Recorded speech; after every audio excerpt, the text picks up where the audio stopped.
Good morning, bonjour. On est prêt à commencer. Il est 9h30. Avant de commencer. Good morning. Before we start, I would like to say that it's important to point out that the city of Ottawa is built on the unceded territory of the Algonquin Nation,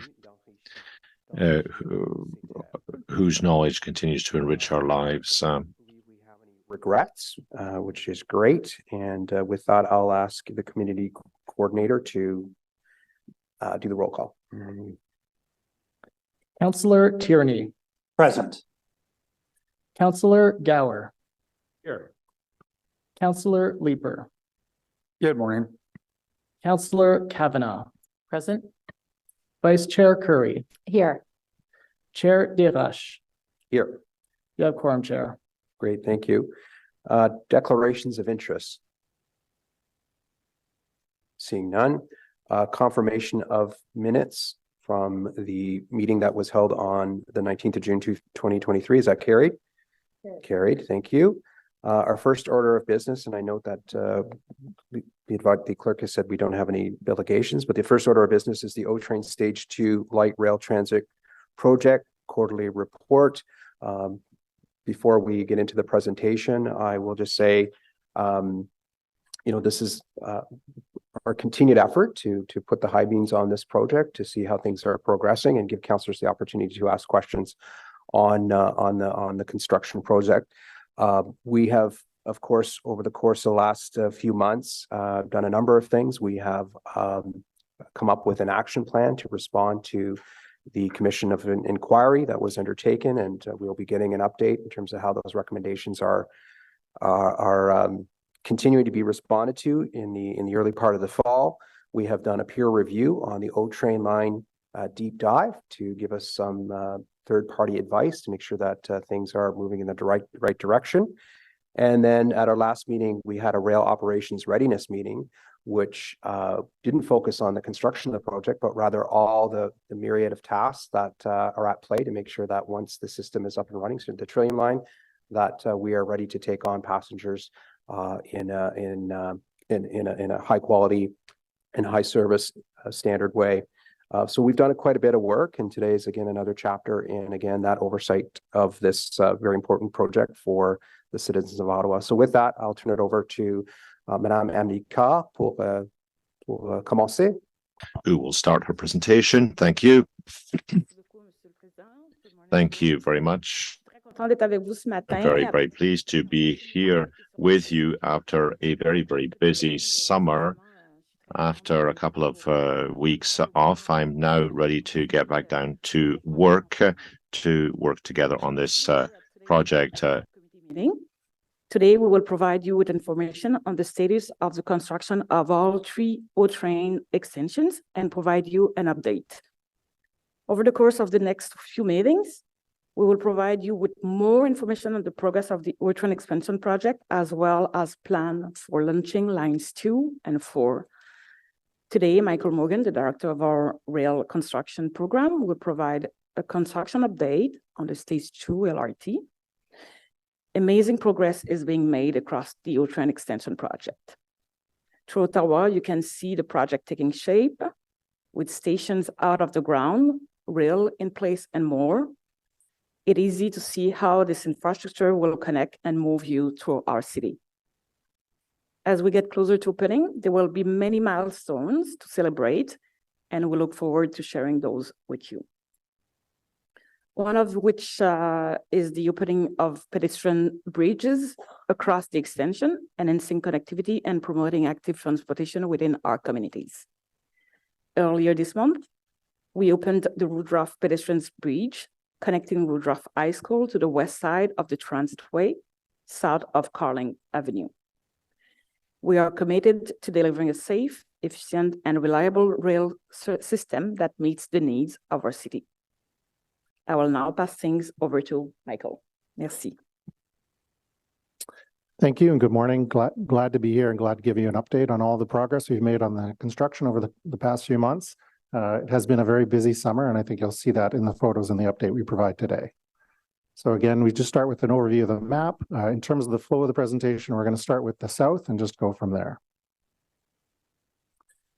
So when we talk about the extension to the south, there's basically two tracks. One track is the stations, and the second track is the train control and the train commissioning. So I'm going to start with the station track and just kind of give you a sense of where we are. So when I talk about Bayview Station, it's in very good shape. We don't have occupancy for this station or any of the stations, which is kind of one of the big things that's coming up. But if you're near that location, you see that they're basically focused on final communication systems, final cleanup of the stations, and they're onto the landscaping, which is a really good indication of where we are on the project. The same thing at Corso Italia, very good progress. We don't have occupancy at that station, but the communication systems are being installed. The station is just going through some final finishing works, and then they're starting to do the landscaping activity seriously now, just so that they can, there's a few different things that we need around that station for emergency access. So they're finishing that up now. We go to Dow's Lake Station, so very good progress here. So you see in the middle of the photo there, this is where we originally on the original O train line, we only had a single elevator, and so we've expanded that. So we have two elevators there, so some redundancy now in case one of them fails. This station is in good shape, save and except for the fact that we haven't been able to get permanent power to the station. So that's what's holding this up. So affected by the strike, there's about 4 days worth of work to get that station connected, and then we need to commission all the systems. So absent that connection, we're not able to finish this station. Going down the line to Carlton. So Carlton's looking very good. Again, we're into the landscaping at this location, and the comm systems and the majority systems are in place at that location. A little bit further down, Rideau River. I know there's a lot of excitement about this pedestrian bridge. We get a lot of questions, and so this photo gives you a pretty good sense of where we are. So on the south embankment, the multi-use pathway is basically in place. It needs to be paved. On the bridge itself, we need to do the deck pours, put in the hand railing, put in the electrical. And then on the north side, the approach ramp needs to be finished. And then you see on the left in the top corner, there's some supportive excavation. They're working on the drainage at that location. And so still a bit of work to do, but first deck pour this week, second deck pour next week, and then, some paving and additional work. So still a little bit of work to do before we can open that bridge. We go further down to Mooney's Bay. This station's been in very good shape the last little while. On this photo, you don't see it, but we have actually paved the multi-use pathway that gets to the station. So again, at this location, we're into cleanup mode. Walkley Station, one of the more advanced ones. On the left-hand side there, you see the new multi-use pathway that's going to connect into the neighborhood. And then you see on the right, they're starting to work on basically the fence line and the final landscaping that's essentially down below from that station. So that station's in very good shape. Fare gates installed, communication systems installed. So again, no occupancy. That's going to be one of the big things that we need to focus on in the coming weeks, and no final approvals on the elevators.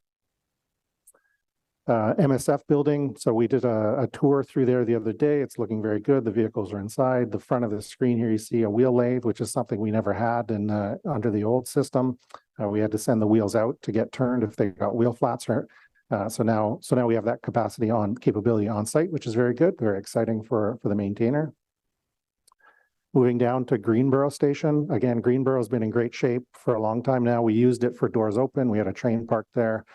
You see on the bottom of the picture, the fence lines going in. They're going to be doing some you see little kind of foundations, those are in place, and then you can kind of see that they come up to signage. So final signage, final landscaping at this location, it's in very good shape. A little bit further down at South Keys. So South Keys is coming along, but this is the second. So there's two stations that don't have permanent power, and South Keys is the second station that doesn't have it. So they're still finishing some of the composite panels on the exterior building. But really the holdup here is to get that permanent power so we can continue commissioning of the station. A little bit further down, I know this is one of the bridges that we talked about for a long time at this committee, and at FEDCO before that was finishing. This bridge really kind of opens up the network. And so you see there, this is a slightly older photo, but they are finishing the track across this bridge. We basically have access to the complete system now. They're going to have to do a little bit more surfacing. So they raise the track to the final elevation within a couple of centimeters. So still a little bit more work.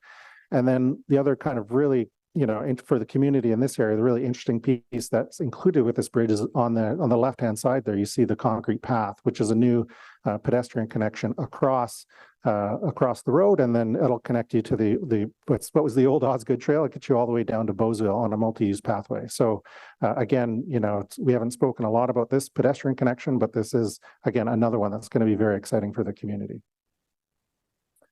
Leitrim Station. So Leitrim Station's in good shape. The big focus at Leitrim is really the park and ride. So you see kind of down on the left-hand side on the bottom, they're working on the sidewalk there. And then there's the corner of a bus operated building just poking out of the picture there, and where the white truck is, that's where the bus loop is going to be. So the focus now is really just finishing the park and ride, making it available for transit services. They want to do some bus loop testing, make sure the bus loop's working correctly, move into the bus operated building. So the focus here is really about the park and ride. So there's again, the bus operated building is in very good shape. We were there last week. They're doing a lot of work on the pavements and the curb lines there, so it's coming along. But we really need to get going with the paving and get that done shortly. A little bit further down, Beausville is kind of in the same situation, where you look at the bus operator building in the middle of the page. It's in very good shape, very advanced. The station itself is in good shape. We're on to, again, the final commissioning, the final communication systems and other equipment installation.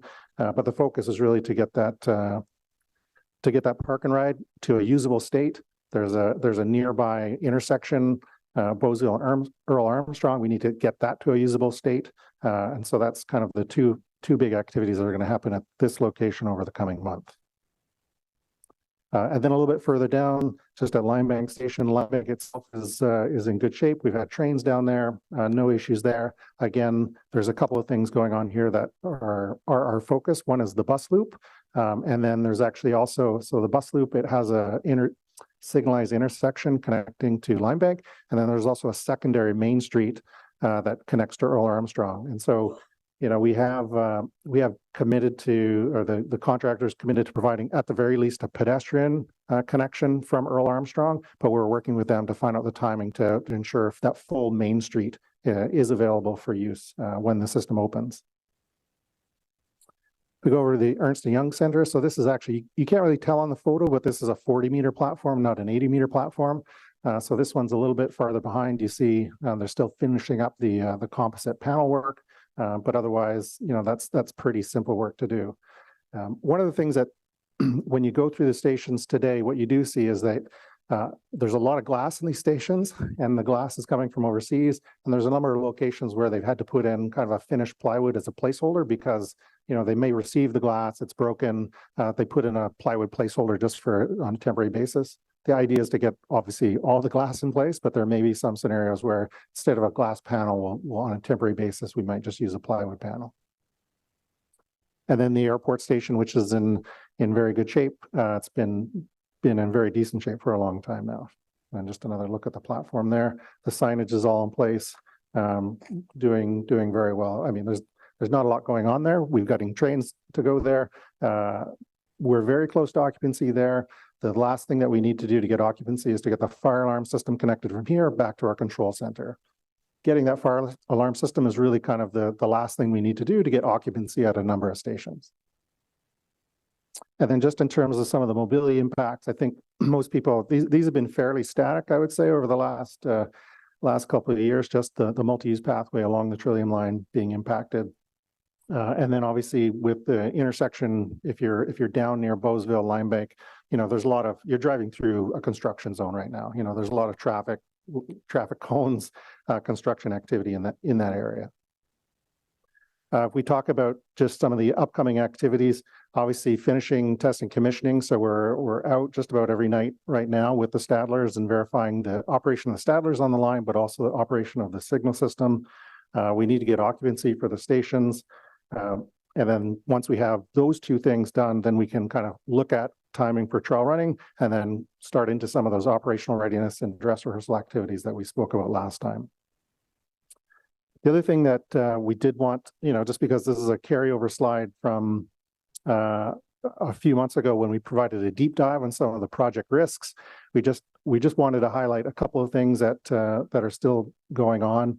Obviously, the safety management during construction, we still, to this day, cannot afford to have a safety incident because that will absolutely push out the schedule if we have any kind of safety incident during construction. Now is the difficult time during construction because we're testing trains, we're trying to finish construction, they're putting fencing up along the guideway. Now is the time where we need to make sure we're doing everything safely so we don't have any issues.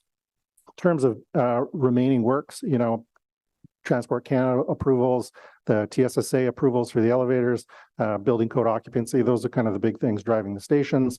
And then, you know, once we do that, then it's just about time for testing, time for training. You know, we really need to take the time now to invest in that activity to make sure that we're ready to go going forward.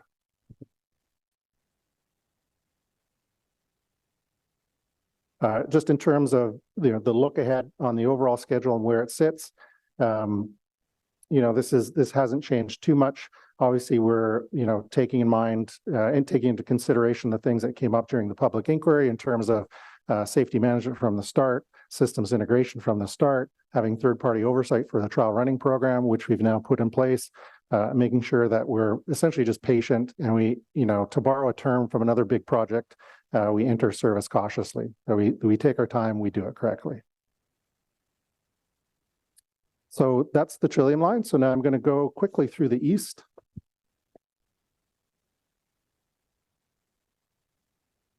So Montreal Station in the east. So you see, you know, a lot of activity going on here. You see the platform there. You see the glass coverage kind of going up in the middle. One of the last things that will be done at this station is there's actually noise barriers that get installed between the highway and the station platform to give protection to users who are going to be on the platform from spray and noise. And then once that's done, then there's going to be another shift of traffic. And you see there's kind of a lane and a half there that we can give back to the highway. So we're going to do that next year.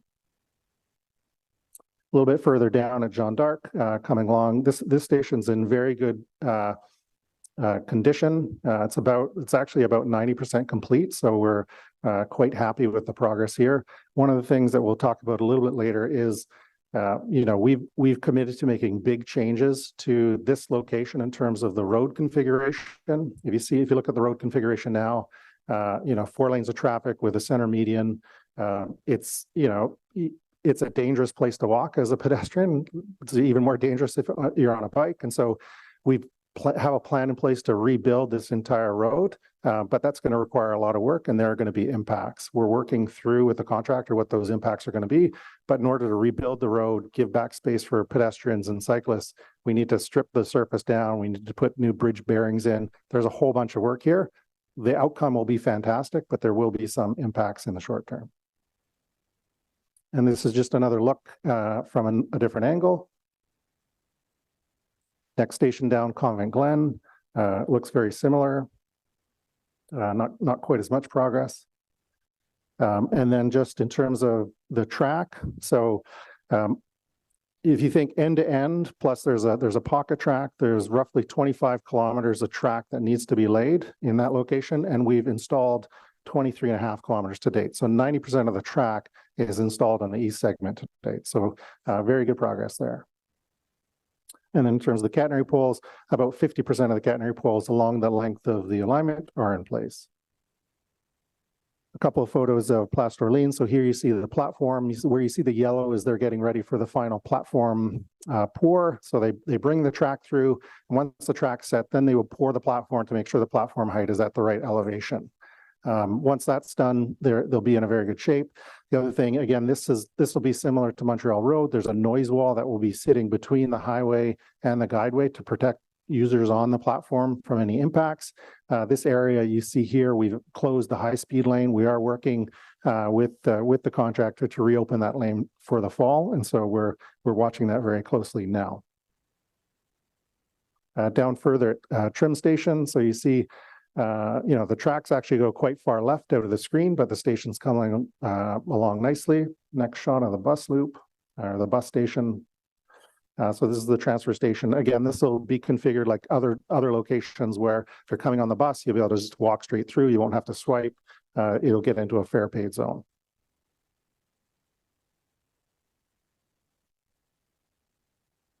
And juste pour regarder dans le futur un peu. Now, if we look into the future, progress in the 5 stations. We're between 50 to 90% complete in terms of station progress. We want to start tests with trains this fall. This is the next thing we want to do so that we continue testing throughout next year so that we can open this system in 2025.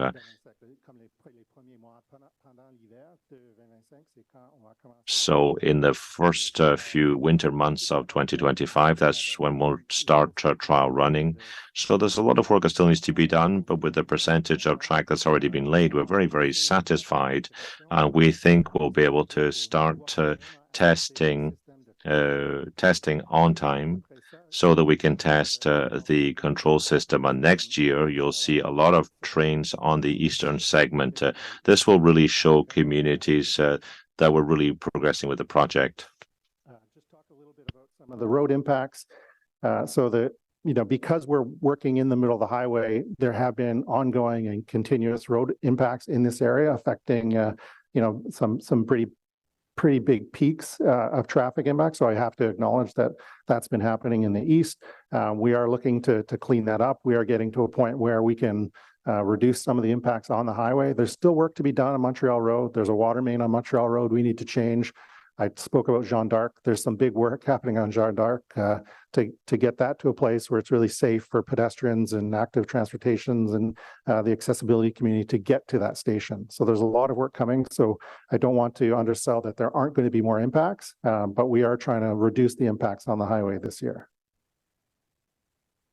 And then just in terms of the timing, that's just as I spoke about, looking to really test the system. We've got the track installed. We've got, half of the 50% of the catenary poles installed. We really want to focus next year on testing the trains, running the trains through that network. We go to the west. So this is just off the end of Tunney's pasture. We put in a new goldenrod bridge. The old kind of road was on a embankment, so the embankment's gone, and so now you can kind of see straight through down this way. So that's kind of the start of where the extension is. We are looking to mobilize a track crew potentially later this year in this area to start the continuation and the extension of the track to the west, which will be very exciting. Westboro Station, so they haven't quite started on this station yet. They're still just working on the foundation and some of the drainage work in this area. Kitchissippi Station here, it's a very, very tight area. Obviously, you see the temporary Roosevelt Bridge in the background there. We've had to put up a fixed tower crane just to be able to move materials around this site because it is, we're between a transitway and a residential community, so it's quite tight in there. Just another kind of bird's eye view of the location, so you get a sense of where the station's going to fit in there. Obviously, this time next year, you'll see more of a station structure. This is basically at 0% progress, I would say, on station construction. It hasn't been handed over to the station team just yet. A little bit further down, when we get to the new tunnel that we're building, the 3-kilometer tunnel, just here's the start. So just to give you a sense of where we are on the tunnel. So it's a 2.9 kilometer tunnel. 2.2 kilometer of the tunnel will be covered, and to date we've completed 1.3 kilometers of the roof of the tunnel. So over half of the roof of the tunnel is complete. So that's where we have the complete structure of the walls, the bottom, the top, and we're starting now to backfill in some areas. And so we're kind of reaching that point in the project. We're coming over the other side of the tunnel construction, which is going to be very good for some of the houses and homes that are right up against that tunnel. So here you see they've filled it in. They're starting to use it as a crossway, a roadway to get more parking and access in this area. This is kind of what it looks like with the waterproofing on the roof just before it's filled in. This is one of our kind of key pinch points, Cleary Avenue. This will be one of the last sections to get the tunnel. This is a 90-meter section, one of the last sections to actually get the tunnel built. This is over the West Nepean Collector. For you utility buffs. So we have to be very sensitive about what we do in this area so as to not affect that structure. And the community, they helped us implement a detour in this area to give us more room. They've been fantastic to work with. This is one of the first station structures that you'll see. So into Byron Linear Park, this is kind of what the station structure is going to look like. You see the beams across, but the station will go down below. Again, here's just another look. You see a bit of drainage pit there, but you get a sense of the station there. One of the next stations. And then kind of the far end of the tunnel when it kind of comes to the end of Richmond Road. Again, we've been very fortunate to have good partners in the community who gave us early access to this area. And so we're trying to get in there and build that section of the tunnel as quickly as possible. This is a very tight pinch point at the other end of Richmond Road that we need to get across. You go to Lincoln Field Station. So this is probably one of the most advanced, if not the most advanced station in the West. It's about 80% complete. So it's very good shape there. Obviously, this is a new 3-platform station. And so this is where the transfer will be to go either to Algonquin or to Moody. A little bit further is the flyover structure that we've built. Here's the new Woodruff pedestrian bridge that we were able to open up earlier this year. So very happy to get that open, to get people off of Carling and onto this bridge. We have had some feedback about on the left-hand side, the circuitous nature of that ramp. And, and one of the things that caused us delay with this project is that there is, and you can't see it in the photo, obviously, but there's a major high voltage underground Hydro One transmission line that we had to avoid. And so that's really kind of part of the reason for the path. And it was part of the reason for the delays as well. A little bit further, Ira Station's doing very good. It's in great shape. This is from a little while ago. Algonquin Station, same thing, very good progress there. You see they're at the point now where they're getting ready to do some of the paving work. Just another look. So this is the second head house for Algonquin Station. Queensview Station, and so this is where we put in the pedestrian bridge over the 417. And so you see the structure there. It needs, you put in the skeleton of the structure. You need to do concrete deck pours. You need to put in glass panels. You need to put in lighting. You see on the one side, we need to put in the elevator bank, on the other side, the elevator bank as well. And so a lot of work, and you'll see a lot of traffic, single lane overnight closures to allow us to get the glass in, to get the pieces in there. Until it's all kind of closed in, we're going to have to do overnight closures to get in there to do that work. Pinecrest Station, just kind of on the other side of a little bit further down from Queensview, just beside Pinecrest Road there, coming along nicely. Bayshore Station, so this is one where we're integrating with the existing bus transitway. On the middle of the screen there, you see basically it's going to be an underground pedestrian tunnel for emergency egress. It's really just a fire safety route. That's all it's going to be, but it's a lot of work to create that second exit. So if there's a problem with the primary exit, there'll be a second exit for people to use in the unlikely event of a fire. And then Moody Station down at the end, it's coming together nicely. Again, this will be, there'll be a bus loop here. This is where the transfers will take place. And the setup right now is that you basically be able to get off the bus into a fare paid zone and walk directly to the train. You won't have to change levels. You won't have to go up and down. You can basically get off the bus and go directly during the time when that bus loop is open. So the setup, I think, at this location is going to be very interesting for people who have to make a transfer. And then just a little bit further down, the LMSF. So that LMSF, this is the maintenance facility.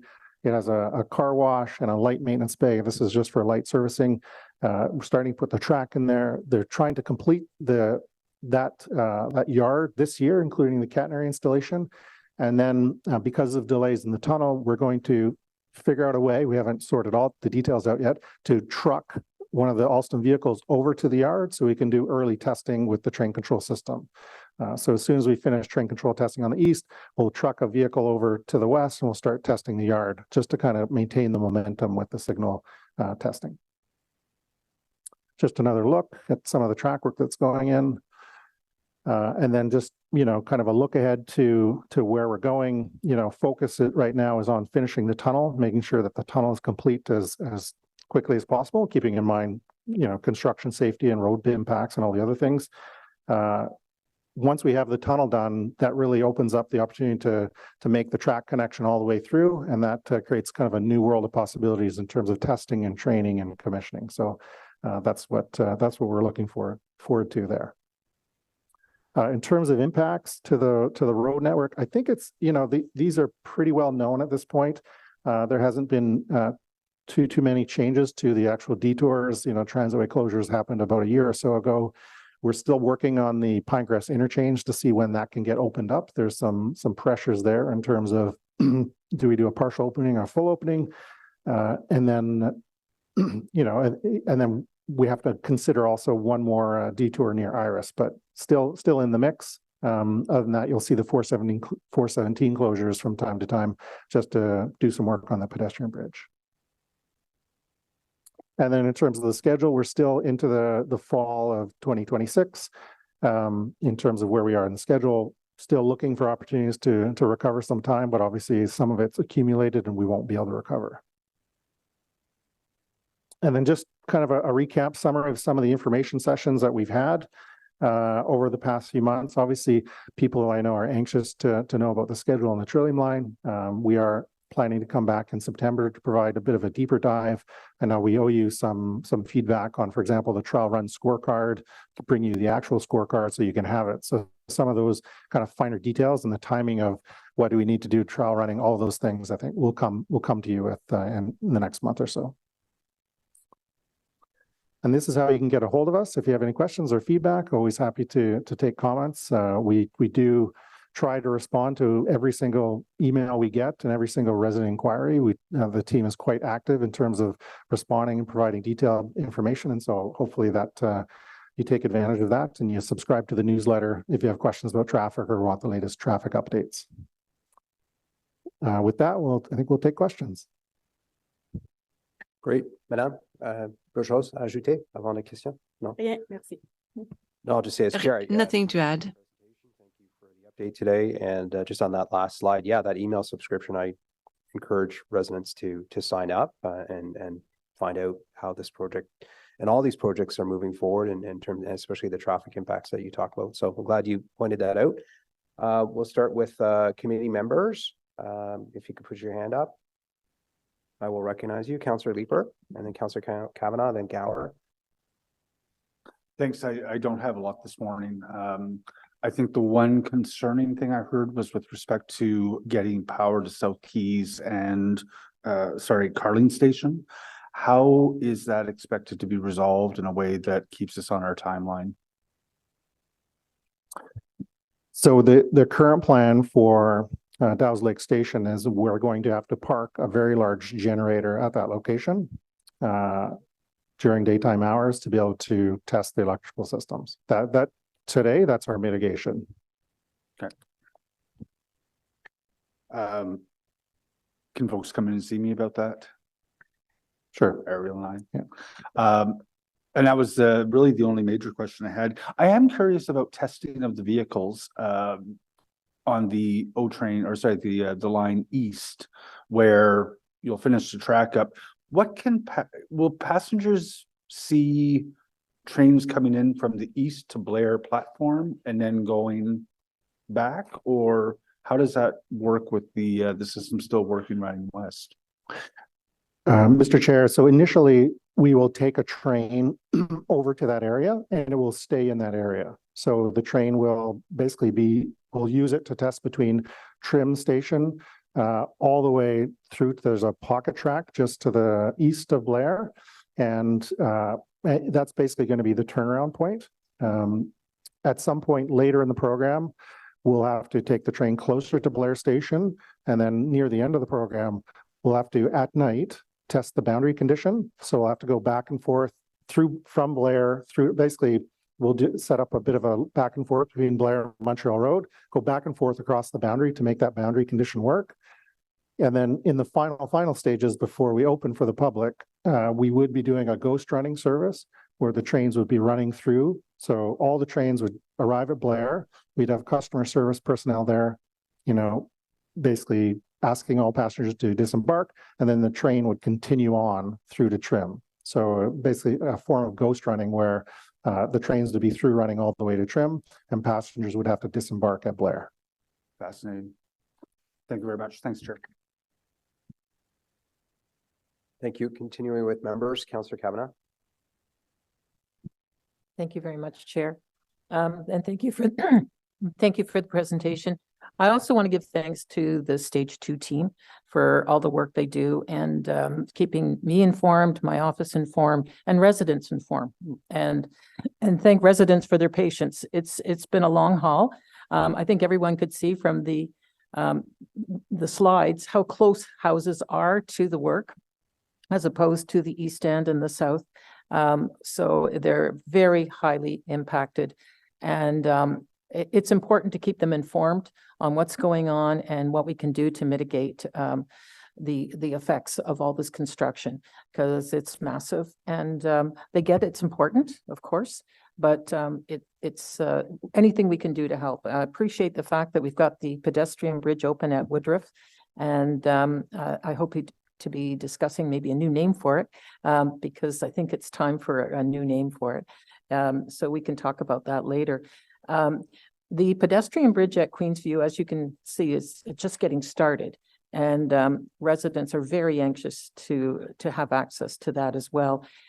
It's a huge connector, especially for students from Woodruff who actually come from the south side of the Queensway to the school. And it would be a huge boon. And it may be a little long to wait for another 3 years. Is there any chance that it could be used before the train opens for service? So right now, that pedestrian bridge on either end is connected, uses elevators, so redundant elevator banks at either end of that station. So we're a long way away from getting those elevator banks connected. They also need to have their TSSA approvals in place, which is tied to building occupancy.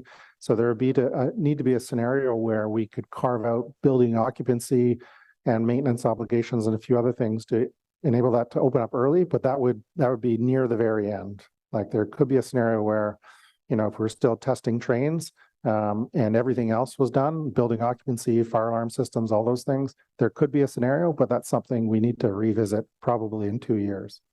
Okay, thank you. What's not on the slide, but something that's related is we recently, the city purchased a house on Severn to create a cut through for the residents of Queensway Terrace North to get to Queensview Avenue and to the station, of course. It's a huge boon, and I thank the city for that. When can we see that being an actual route? Even obviously, people will use it for other reasons, and it's just great to have that connectivity to Queensview. We're still going through the design for that location. So we've secured the real estate. The design, obviously, it abuts our transit facility at that location. And so there's some work to be done. We need to finish the design this year and then look at opportunities for construction next year. So but I can get back to your office with a more detailed timeline on that once I can reconnect with the team and see where we are in terms of the construction timeline. That's great. And we do hope to have a meeting perhaps in the late fall to get people up to date. This presentation is great. I want to give something for the residents for how it affects them in their area. The emphasis on connectivity is very important, and I really appreciate it.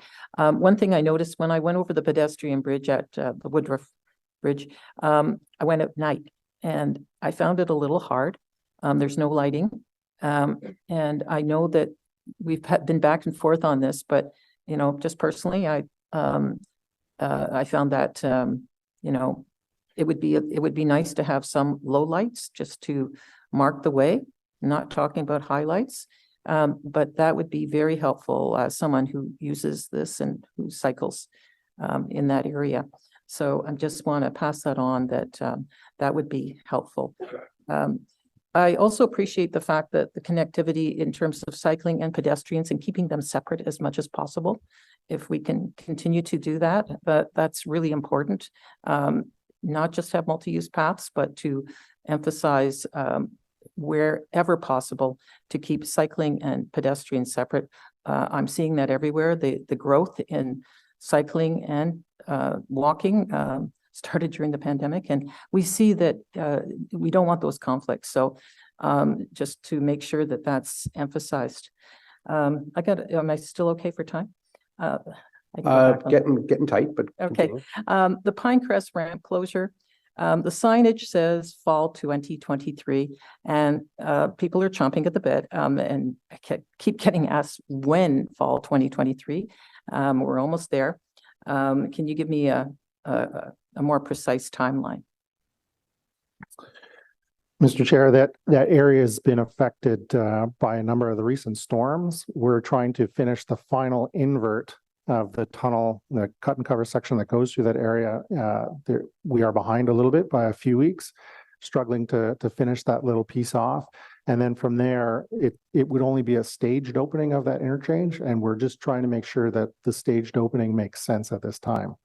So there's a team looking at that every day to say, you know, when in fall 2023, is it still possible in fall 2023? Because there's been some delays. And so we're doing that review now. There is a chance that we push to next year. Ooh, okay. All right, because I know that's one of those things that just makes it a little easier on residents who live in the area. It's just one more thing. We've got so many detours, of course. Ambleside detour has been a big factor. It's made a big change for those people who live in the Ambleside buildings, for example. The crosswalk there, I'm hearing a lot of concern that it's not safe because the PXO, because it just has flashing amber lights, and people do not feel safe. The volume of traffic is very heavy since it's taking all traffic from Richmond. So I'd like that to be looked at again, please. Lots of concern there. The average person there are seniors, but there's also young families that live in that area. Can that be looked at again for safe crossing? Just as an update on the Ambleside detour, we are looking at reverting back to the single way. They have been making good progress. So for a while it was single direction only. Then we went to both directions. We are looking at, in the coming weeks, reverting back to single direction it'll reduce the traffic volumes on that side street, and we'll reconfigure the crossings at that time. But hopefully that should provide some relief. Okay, that's great. What direction? Still westbound onto Ambleside. Well, westbound. Okay. No, thank you. I'll leave it at that. Thank you. Okay, thank you. Continuing with committee members, Councillor Gower. Thanks, Chair. Wanted to get a couple of definitions or clarity. When we get occupancy, does that mean the stations are ready to use, or is there additional work that OC needs to do once we get occupancy of those stations? So OC Transpo is right now, they're moving in with their equipment. So they do have access. And so there are some transit kind of controlled signs that are going in place. We're putting in the signage. So we're able to get in today and install our equipment. You know, some of the locations occupancy is probably more important in terms of transit in respect of the bus operator buildings as well as the maintenance facility, because then you can place people there. They can be based out of that location without having any concerns about occupancy. But as much as possible on the stations, we're moving in today and we're putting in the equipment that's being provided by transit. And what does that occupancy milestone actually mean? Does that mean it's done, or is that for a public safety point of view? It's from a public safety point of view that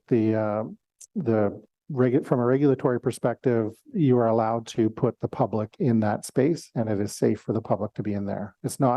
It doesn't mean that it's 100% finished. You can have a punch list of deficiencies. You can have, you know, outstanding things, but all the basic safety functions like the fire alarm, like the elevators, like the emergency phones need to be functional. And it needs to be built to a standard. The stairs, railings, all the safety features need to be in place. Okay. In the memo we had a couple of weeks ago, there was a mention, I think we've heard about a committee too, operational readiness activities. So after trial running, there are additional operational readiness activities. Can you remind me again what is involved? What kind of activities happen after trial running? So one of the big ones we spoke about is having a dress rehearsal event where we get several hundred people out to test the stations, test the trains, make sure, just kind of give it another look. The other thing that transit does is take the customer service teams through that area so that when they're taking phone calls, they have a better sense of the stations and where they are. And, you know, for example, some of the stations like Walkley, like how do you get from Walkley LRT to Walkley bus transit? You know, there's things like that are easier to understand once you're out there. So there's those things. And then, you know, it's just focusing on training for the operators, for the controllers in the control room, for the maintenance staff. Those are all kind of additional activities we would do. And approximate timeline, is that weeks or days or? Yeah, we don't have, at this time, some of it's related to the maturity of how quickly we can get access to a final system, the uptake on the training. There's a number of factors. Okay. Is there any consideration or any consideration of partial opening of the Trillium line? For example, if we get through operational readiness and we're ready to open from Bayview to Carleton, but not all the way to the south end, is that feasible? Or if we end up where we've got Dow's Lake Station without electricity, but everything else is up and running, is there a possibility to start the system without Dow's Lake? Or is it a all or nothing kind of opening?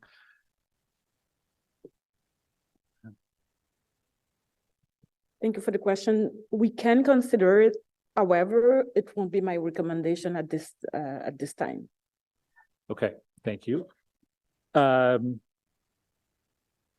What impacts, if any, did the outage over the past month or so have on schedule for the Trillium line? Mr. Chair, I wouldn't say it's impossible to say it's like a 1-for-1. It's just that set of activities is now deferred and it will be compressed. And if there, one of the messages I give to our team, and the contractor has been pretty consistent with their team as well, is to say the sooner we can finish things, the sooner we can get in, we can identify if there's issues. And so as we see here today, if there's an electrical issue that we're not aware of because we haven't turned on the power to test it, then that may add time later. Okay. So it's just, snowballing effect of risks and, outstanding work that it's yet to be completed. I'd heard that there might be impacts to training of staff on the Trillium line because some operators were being used for replacement buses during the outage. Is that still considered is that still an effect or a concern? I mean, Mr. Chair, I would say that today the delay to training is a function of the maturity of the signal system, as opposed to the impacts happening in Confederation. One of the things that, when we came to committee earlier in the year, we talked about August being a deadline to see trains running end to end. Well, so we have the trains running end to end. Now I need to see 9 trains running end to end. That's the next milestone. And so in the interim, we're only getting 2, 3, 4 trains out per day. And so as a result, we have kind of an excess capacity, or we don't have enough capacity to accommodate the full training group. Okay, thank you. Thanks for the update today. Appreciate it. Si je peux juste compléter parce que c'est important. If I may, because we have to be very clear. It's not because we're using the operators on the buses that we're late on some works. Right now, some EROs will become DROs, but because we can free them, we have to train some bus drivers. But because the Confederation line was suspended, we cannot train them. It's not because we transfer personnel to a different tasks. Thank you. Just last member at this point, then I'll go to non-members and then back to Councillor Kavanagh. So Councillor Tierney. Great. Thank you, Chair. First of all, I want to thank the team. It's been a long journey in the East End specifically, how traffic has been affected during this entire time, going back to when we had to close the ramp from the 417 to the 174 for multiple years to ensure there wasn't conflicts with buses while building stage 1. The hole ramming and construction for stage 2, and obviously there's still quite a bit of traffic impacts right now in the East End. As you know, there's about 20 minutes of congestion between Montreal to basically Place d'Orleans, just because of the needs for those lanes. So I want to thank the people of the East for your patience. There's light at the end of the non-tunnel. There's no tunnel for our section, but we're getting near the end. But what I'm running into right now is the one problem, and I'm hoping you can assist, is when you come westbound and you get off at the off-ramp at Montreal Road. Currently, for the last 2 weeks, there's been a no right turn on Montreal Road, because of course there'd be conflicts with the bus that has to go through there right now. So there's no ability for people to go down Montreal Road. So either A, they're breaking the rules, and I saw our Ottawa Police Service issuing a lot of tickets on the weekend, or B, they turn left and they go down to the construction yard essentially and do a U-turn in the gravel area, coming back out, making it very dangerous. So I'm just wondering, is this going to be a short term? I've tried to inquire on this, and I want to know, is it going to be much longer? Because if it's going to be a lot longer, I think we've got to find a new mitigation, because it's dangerous right now. Mr. Chair, we'll have to get back to the member on that particular issue and come up with a plan, make sure that, you know, everyone's satisfied with the duration. If it's going to run longer, do we need to make a change? Or, you know, if it's going to end soon, then that would be even better news. So yeah. Completely agree. Thank you. Next question, Chair, and I'll keep everything brief to respect everyone's time. The bike paths. People are very excited about those bike paths between stations right now. They see them, they're nice and paved, they look good. I'm just wondering, knowing that we're going to be opening up 2024 or 2025 for stage 2, and the paths are looking relatively complete. And I see that right now they're even having to block off areas of the path because cyclists are jumping on them anyway. Do we have to wait till the keys are turned over for stage 2 in its entirety, or is there a plan that the bike paths can be staggered and opened? I understand this year's probably out of the cards, but possibly next year. Mr. Chair, some of those paths are used for construction access, and so we would need to make sure that any location where the path looks ready, we would not be impeding the construction access. But there are some locations that are certainly far away from the staging areas that we could review or consider. One of the new bridges, so we put in a new Greens Creek pedestrian bridge, which is again a very, you know, exciting connection for the community. Unfortunately, there's a lining project of the culverts right adjacent to that bridge that needs to be done, and so that's delaying our opening of those areas. But we can look on a case by case to see if there's an opportunity to open some of those earlier as work kind of wraps up. Wonderful news. Thank you. That's great. So I look forward to continuing that conversation. My last question, Mr. Chair, is the bus routes. I always want to make sure that we're not losing sight of that. Just remind me again when the consultations are going to begin for the new, I'm calling it Spoken Hub. I know people don't like that, but the new exciting bus routes that will connect to our future stations, because obviously we'll be doing that with the you know, discussions with our residents as well.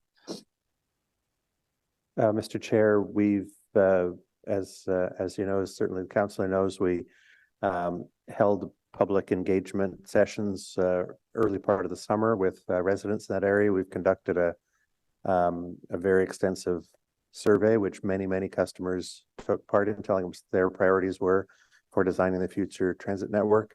Yeah. We're working through that now. We think we will be back in touch with all councillors towards the end of this year, later in this year, and we'll work out with each councillor or group of councillors when an appropriate time would be to engage further with customers. Terrific news. Thank you very much, everybody. That's my questions, Chair. Thank you. Councillor Menard is next. Thank you very much, Chair, and thank you to staff for that presentation. That's very appreciated. I have a few questions I'll run through. We often hear about the R1, and we talk less about the R2 though. So I'm just wondering, how has the R2 been operating in staff's opinion?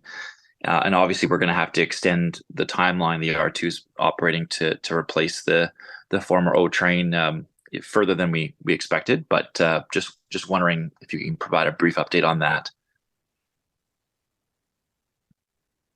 Mr. Chair, the Line 2 replacement bus service has been obviously in place since Line 2 closed, operating between Bayview and South Keys, with stops at all the O train stations. And it was very heavily affected early on by the small number of people that were traveling to and from Carleton University during the depths of the pandemic. it's been back to full service, largely full service since learning in person returned at the university. And based on the ridership that we saw before this summer, we've got an increased service, which has begun this week compared to the summer. And it'll continue to run. It's running reasonably well. Obviously, it's a lot slower than a train, but with the transit priority measures that council adopted, building the new road at Carleton University, the Q jump lane northbound at Holmwood, the double left turn from Bronson onto Carling, all of those things and the other signal timings put together keep that bus moving as well as it can in the current conditions. Thanks very much, Chair, for that answer. And obviously, yeah, I'm seized with the students coming back to Carleton this fall. That's happening shortly. People are moving into res, and that'll be a very, very busy campus this fall. And of course, I know the president who's actually moving on, very seized with the issue as well in terms of just service for students that are going to be back to school this fall. With regard to that, on the Rideau River pedestrian bridge, I know this is something I've been working with staff on quite a bit in terms of its opening. I know Councillor Brockington shares a portion of this as well. I'm wondering, do we have the exact date now for opening? And is it going to be maintained in the winter? Mr. Chair, we do not have an exact opening date for that bridge at this point. We know roughly the work plan that remains, but subject to change. We don't know the precise weekend it could potentially open. In terms of winter maintenance, at this time, I don't believe it's winter maintained because it's connecting to a pathway that's not winter maintained.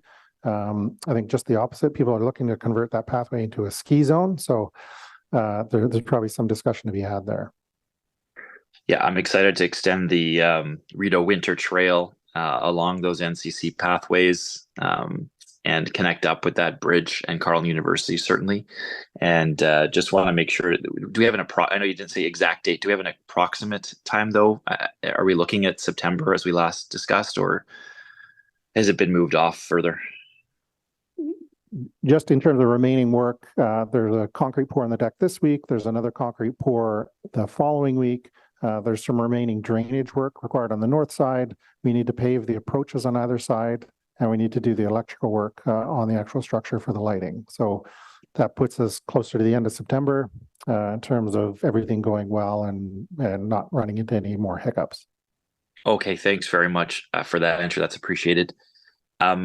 With regard to the launch of the Stage 2 Trillium line, I'm wondering the bus routes that I know in Stage 1, we changed a lot of the bus routes, obviously.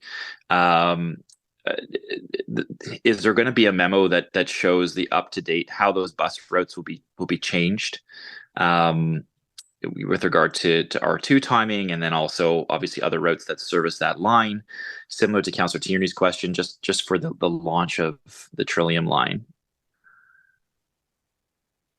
Mr. Chair, the answer is yes. Okay, that would be really helpful, just so we know. And I know last time we sort of had the reductions of we had a letter sent to drivers saying we were reducing drivers, and then we changed that for Stage 1. In this case, are we reducing drivers? I know we've been trying to attract drivers. I can't imagine we'd be reducing them in this case. Mr. Chair, it's totally different because actually I think we need maybe 12 or 15 buses for the Trillium line, and I think for the Confederation line it was 150 buses. So it's totally different. And I'm still looking for new bus drivers because we need to train more ERO, DROs. So actually, we're not planning to fire the bus drivers with regard to the Trillium line. Okay, that's important, and I really appreciate that. We know the monthly operating cost for Stage 1 LRT is $4 to $5 million a month. What is the monthly operating cost to the for operations expected to be for the stage 2 Trillium line?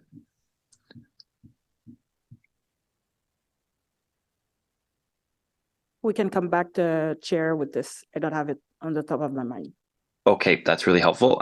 Would love that information. And then just on the last question, Chair, is obviously we hear from passengers about bathrooms often, and I know some stations will have bathrooms and some will not. And so I guess I'm just wondering, can we preempt those effects by adding simple things, cost-effective things like porta potties for comfort for folks at the stations that don't have bathrooms?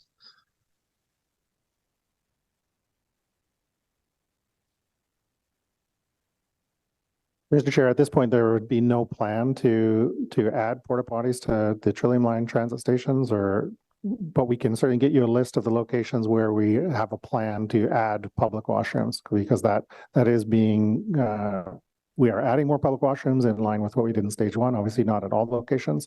We can get you that list, and obviously, if there's some other direction to add porta potties or temporary facilities at a certain location, staff could take that away. Okay, really appreciate it. Thanks very much, Chair. Okay, thank you. Councillor Lowe.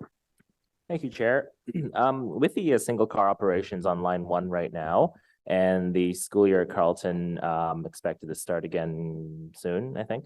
Are there any concerns about the transfer capacity? This might be more of a transit question, but it's kind of related to this because it's technically a line 2 replacement bus. But are there any capacity concerns in terms of that transfer point at Bayview Station, where you have that huge load of students from Carleton that are going to transfer to Bayview to go west mostly?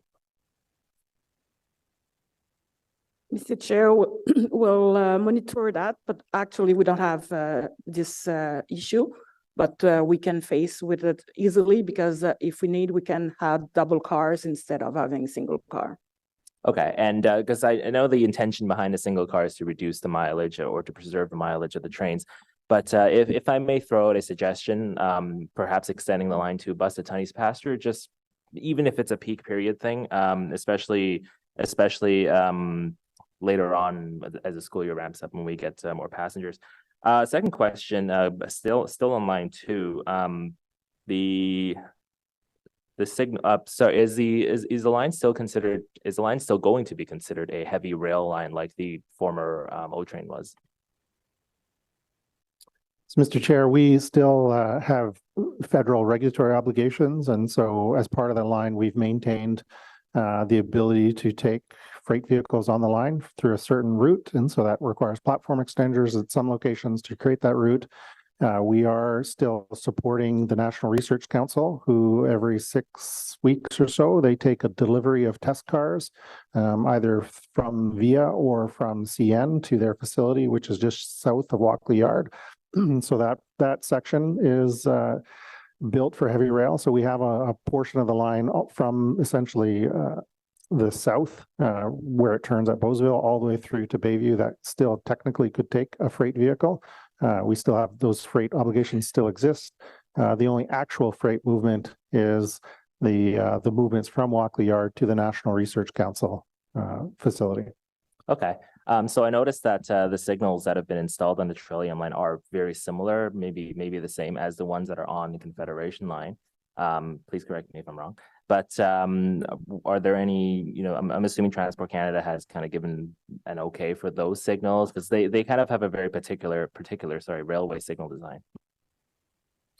So, Mr. Chair, we've been working with Transport Canada on the signal solution for the last 5 years. And so one of the things, you have a range of options when you're doing the buying, speccing, implementing a signal system. And we chose to go with a more transit style signal approach as opposed to a freight style, just because it's simpler. There's less decision making. We saw a lot of complications in the old version with the signals, and just increases the complexity of everything. So we have been working with Transport Canada on that. It is in those new signals are embedded in the rules, which have been approved by Transport Canada, and so we're in good shape there. There'll be no surprises there. Okay, last question, moving into the west. The visual impact of the LMSF is striking, to say the least, when you come down the hill, especially from Canada.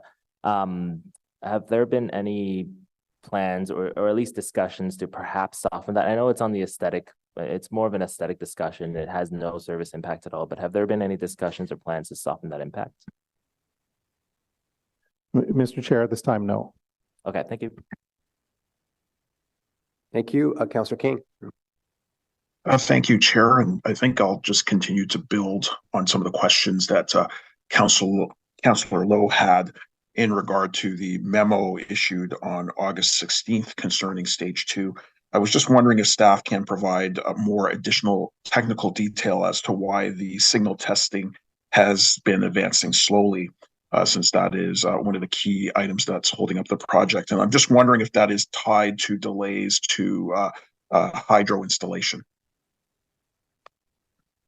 Mr. Chair, at this time, the hydro strike is not impacting the signal commissioning. The signal commissioning is really a function of the complexity of the system, the integration with the track, the integration with the signals, the integration with the trains.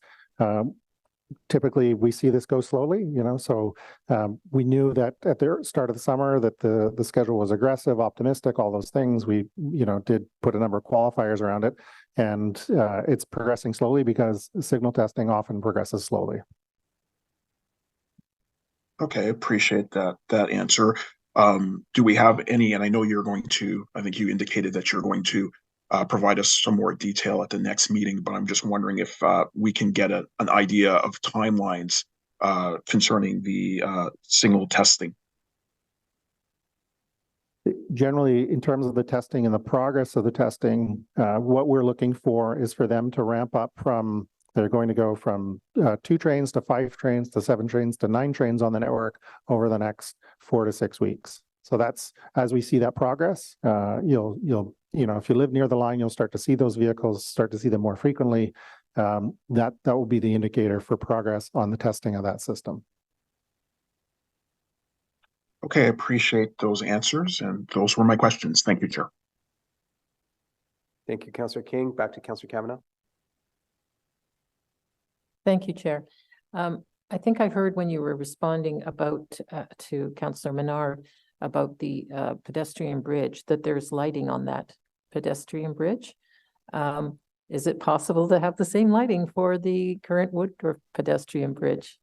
Mr. Chair, we'll take away the lighting question on that bridge, on both bridges, just to confirm. But we will absolutely endeavor to take your feedback to the contractor and see if there's something that can be done there. Thank you. Appreciate that. A question about the glass. Is it bird friendly at the stations? Mr. Chair, yes. Okay, thank you. Thank you. Any other questions? I'd like to ask if you, Councillor Dudas wrote this morning to you with respect to the Jeanne d'Arc structures, and I think you answered the question this morning. Councillor Dudas's questions. She wrote you this morning about the configuration of that station and the presentation graphics versus what is planned, and I think you outlined that today. So I know you'll get back to Councillor Dudas with a response, which I think you covered today, correct? Correct. Great. Obviously there's a lot of attention to the timeframes and the milestones and getting the service up and running, particularly with regard to the Trillium line and the really difficult commutes that are experienced by mostly Carleton staff and students at the present time. So there's a lot of focus on that. And I've been telling people that obviously the trial running is going to be critical to meeting that, and you've committed here to be very transparent in terms of how that testing will go and communicating the results and what those standards will be. But in the report, you talk about risk. There continues to be risk on these timelines, and I think I've been telling certainly my constituents that we need to make sure that the trial runnings come back with the very high grades, and if there's issues, then that there could be an impact there. So if you just comment on that stage and the risk that's inherent with that. Mr. Chair, the criteria laid out in the project agreement requires 98.5% performance out of the train system and over a 14-day period out of the 21 days. But really, we want to make sure that there are no questions, no hesitation, that, if it takes longer, will take longer, that we should really be focusing on making sure the system is as stable as possible. And even if the, contractor is able to achieve substantial completion, there may still likely be a decision to say that we want additional running time to make sure everyone's fully satisfied. That 14 days, does it need to be longer? Does it need to be shorter? We really need in the moment to understand how well it does. Are the operators proficient in using the system? Are the controllers proficient in setting up the routes? Is the maintainer proficient in dealing with the trains overnight? So all of those things we want to be solid on, and we want to be confident in, and we want to have your confidence before we make any decision about opening that system up to the public. Okay, thank you. And during your presentation, I guess I was surprised to hear that you were working on some landscaping, and to someone watching this project, they would have heard, hey, we're focusing on kind of the core pieces of this to make sure it's up and running. You know full well that I'm very interested in all the stations on the Trillium line, but particularly the ones that reach into my ward, and the Line Bank station, and the need for traffic signals on Earl Armstrong there to facilitate the movements in that area. And so someone may say, well, you're doing landscaping, but how come you're not working on these traffic lights? I assume the answer is obviously the people who do landscaping aren't going to be installing traffic lights. But if you could just kind of reconcile that in terms of how you're prioritizing work, and how does landscaping kind of make the cut at this point? Mr. Chair, the landscaping is a requirement of the contract in any event, and you're right, it is absolutely it will be different crews that are doing that work, that are planting the trees and planting the shrubbery and doing some simple civil works. One of the examples in terms of prioritizing work, so for example, there is overlap between the work that's required at the Rideau River pedestrian bridge in terms of paving and civil works with the work at the park and rides. And so we've prioritized the work at the park and rides, and that's in part why you've seen the pedestrian bridge not coming online as quickly, is because any civil crews that we had that were doing roadworks or grading or that type of thing, we wanted them focused on those park and rides in the south. We were through those areas last week. A lot of crews working on those park and rides, as well as the intersections, the roadways. So that absolutely a different crew, but it's absolutely the priority. We're down to trying to understand exactly what the timing would be for each of those individual lots, and making sure that those are done as quickly as possible. Even to the extent of saying portions of the park and ride, for example, Bowesville Park and Ride is quite large, and perhaps it makes sense to prioritize, once you have a functional Bowesville Park and Ride, to reassign those resources to finish the roads and then come back and finish off the park and ride at a later date, because that is a very large location. So we're having those discussions with the contractor regularly to make sure they're focused on the real things. We've told them, if you want to do landscaping in 2024, we're happy. It's not a priority for us. Come back and do it later. It's more just they are doing it. It's an indication of progress at some of the stations, as opposed to an indication of progress at some of the bigger areas or the more critical activities. And I would certainly support that. I think you're right. I mean, these park and rides were constructed with pre-pandemic ridership projections, which just are not materializing presently. So I would support that. I was at the South Keys station, and Mr. Scrimger will tell you, you probably had to be there at 5 a.m. pre-pandemic, if not sooner, to get spots that you can now get at 10 or 11. It's, this is not poor service either. This is the hybrid work environment that is affecting these park and rides. So I appreciate that you'll not finish spot 299 and 300, which will not be used for some time. Lastly, I'm happy to see that the Woodruff pedestrian bridge was opened. Several questions today about, can you kind of resequence or change the sequencing in terms of when things come online? There's a lot of pressure, obviously, because the projects are delayed, and so if there are some pieces that are ready, and if safety is satisfied, that you do that. But I guess I'm curious: is there any trade-offs in terms of cost? Is there any trade-offs in terms of our warranty? I mean, obviously, the other branches of the city need to be ready if there is winter maintenance and what have you.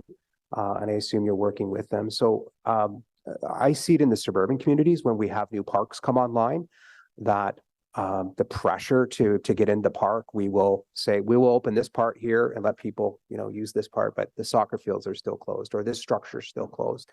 So, we don't wait until the entire thing is complete. I think that would be ideal from a contract management point of view, but not very practical for the public who've been waiting a long time. So I just in the interest of transparency, what are the trade-offs for us when we start opening things ahead of the schedule and prior to kind of the full formal turnover to the City of Ottawa? Mr. Chair, the Woodruff pedestrian bridge was a kind of, I would call it a special case where in the contract, there was a requirement to replace that bridge and put in the new bridge before the old bridge came down. And so that was kind of a special case where we knew that bridge would be handed over and opened up prior to the system being finished. In the case of other areas along the project, many of the areas that are used for that will eventually become multi-use pathways or resources for the community are currently used for staging. Like many areas on the project are very tight in terms of access, like to be able to get construction workers and materials and other things to the site. We're right now we're borrowing from Byron Avenue all the time because there's just no space to get materials into the tunnel. And so in some areas, it is possible to hand over infrastructure early. There could be, something like the Greens Creek pedestrian bridge, which hasn't been handed over, is somewhat isolated from the rest of the construction. And in those cases, it's fairly simple. But in other cases, it could be, to some extent, we're interfering with the operations of the contractor. And so that will, cost more money, slow them down. There has to be a real kind of compelling reason to open something early before the contractor's ready. Now, if the contractor says, hey, I'm done in this area, do you want to take it? We'll have those discussions. But to date, it's been just case by case, and there's been very few instances where we've been able to do that. So from a contract management point of view, we then take it over. The warranty essentially starts taking on all of these elements. Absolutely. As soon as it's handed over, the contractor will, ask us to release the construction lien holdback. They will start the clock on the warranty. We will need to take over the maintenance. And, I think that one of the unintended consequences could be that facility, because the rest of the facility is not being used properly, doesn't actually get the use that you would expect in normal circumstances, and therefore you may not get the benefit of exercising the facility to get a true measure of whether it's been commissioned correctly, built correctly. You'll lose some of that warranty period with lighter loads or lighter crowds. And how will this committee find out about change orders at this point in time, so that if there are things are coming online, I'm not picking on anyone today, but you heard, okay, well, we want lighting now here. It wasn't part of the contract. How does this committee have transparency on what will be potentially change orders to the contract that would have a cost? So primarily, when we've been making major changes to the project, so we have made, 2 or 3 large changes that required funding from contingency, we would ask the ward councillor and the mayor for consent. So that's been the process in the past, and we used that for changes at Linebank Station when we spent a big portion of funding on that station. We did the same for some changes at Orleans Boulevard and Jeanne d'Arc. So the things where it's kind of new changes and if there's a request, oftentimes we're looking for consent from the mayor and from the ward councillor who's affected by that change for that work. Otherwise, we brought a report to committee and council a number of years ago, maybe last year, on the contingency budget and the spend and where the monies have gone. We will be bringing another one forward this year to provide an update on that funding and where we've been spending things. In some cases, change orders due to safety condition, change orders due to regulatory, we just go ahead and do those because there's really no opportunity to not do them, to be in compliance with the law or the regulations. If there's something that's desired that's new, then typically we would look for the ward councillor's consent on that matter. Thank you. Those are all the questions that I have. I don't see any other members. So I think we've essentially received the report. So that report is received. Thank you. Correspondence, none to date. We didn't have any, in-camera items, item 5, none for today's meeting. Notice of motions, I don't think we've received any inquiries, haven't received any, and there's no other business. So with that, thank you again to the staff. Merci à tout le monde. Thank you very much to everyone who assisted in preparing the report. Thank you for the work that's ongoing on a daily basis. The meeting is adjourned for today. Thank you.